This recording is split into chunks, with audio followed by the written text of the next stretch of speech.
The Rocky Mountains obviously have amazing geology.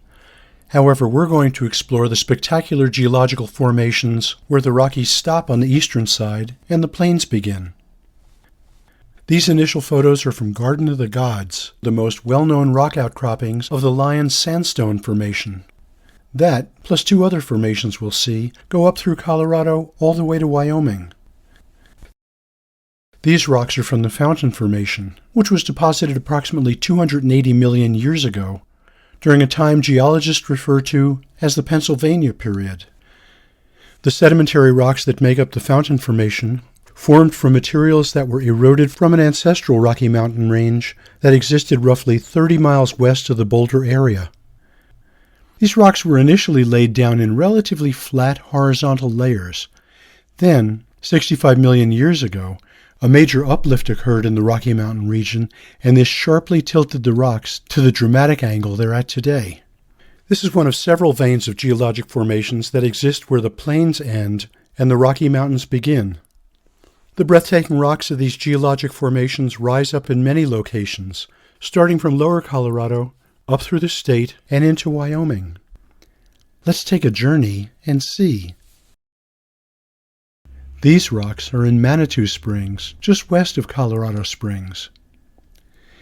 These Native American dwellings were originally located in southwest Colorado, dating back around 800 years. In the early 1900s, they were transported to their current location to be preserved. The cliffs protected the dwellings and their inhabitants from the elements of the weather. Moving north from here, the next outcroppings of the Fountain and Lions formations are in Roxborough State Park, in Douglas County, southwest of Denver. Moving north, the next outcroppings of the Fountain and Lions formations are in Red Rocks Park in Morrison to the west of Denver. This is the site of the famous Red Rocks Music Performance Amphitheater.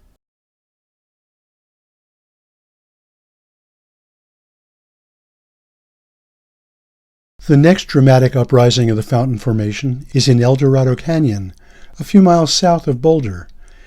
These cliffs are world-renowned for rock climbing. Moving north, the next outcropping of the Fountain Formation are the Flatirons on the western edge of the city of Boulder. Long before settlers arrived, the Arapaho Native people lived here. I wanted to learn the word the Arapaho people used to refer to what people later called the Flatirons because I want to use that word as a small way to honor the Arapaho people. I contacted the Arapaho Nation in Wyoming and got connected with Professor Andrew Cowell in the linguistics department at the University of Colorado. He taught me that the word the Arapaho used was, and is, Hatbithona, which means where it is steep. I look forward to sharing that with people I know in Boulder. The Flatirons are very popular for rock climbers, whom you can see tiny in this photo. About a mile north of the Flatirons, just on the western edge of Boulder, is Settlers Park, where these Fountain Formation outcroppings rise up. These are called the Red Rocks, on the west end of Boulder, where the Rocky Mountains begin. I'm going to include a number of photos of these red rocks because they're so spectacular. Boulder has a high concentration of outcroppings from these geological formations.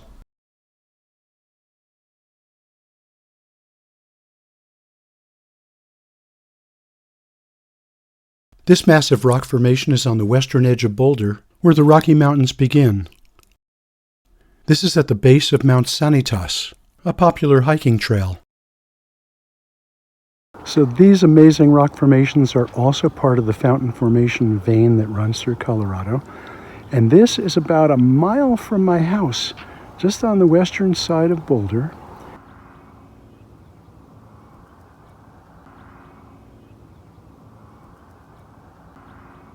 These are some of the most amazing rocks in all of Colorado. When I filmed that video, I mistakenly said those outcroppings were part of the Fountain Formation. They are part of a different formation called the Dakota Hogback. I learned that from Professor Lon Abbott of the University of Colorado Geology Department. In a moment, you'll see another video where I mistakenly mentioned that the cliffs are part of the Fountain Formation. Those too are part of the Dakota hogback. Here the Dakota hogback is continuing north toward the next outcropping, which you'll see in a moment. So these cliffs are part of the fountain formation. And these first cliffs are visible from lying in my bed, looking out the west-facing window. This is about a half a mile from my house. And I am blessed. And then the fountain formation turns into these cliffs. Then I learned there's a trail coming from the backside of that ridge, which goes to the top of that huge formation. And you get to see this.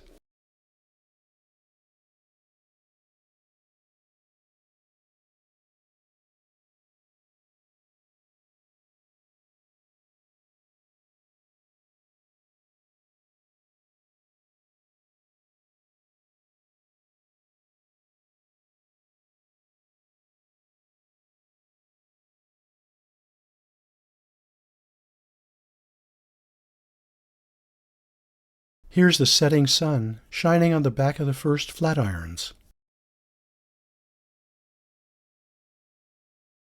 These sandstone cliffs in Lyons are not part of the fountain formation, but I'm including this photo because the cliffs are so dramatic and are only 12 miles north of Boulder. These uprisings of the fountain formation are west of Fort Collins, about 50 miles north of Boulder. Finally, moving north, the fountain formation rises up in the Casper Mountains in Wyoming.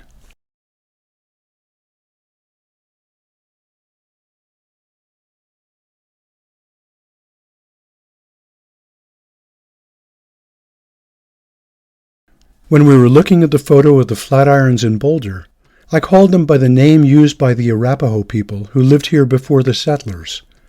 They called those rocks Hatbithona, meaning where it is steep.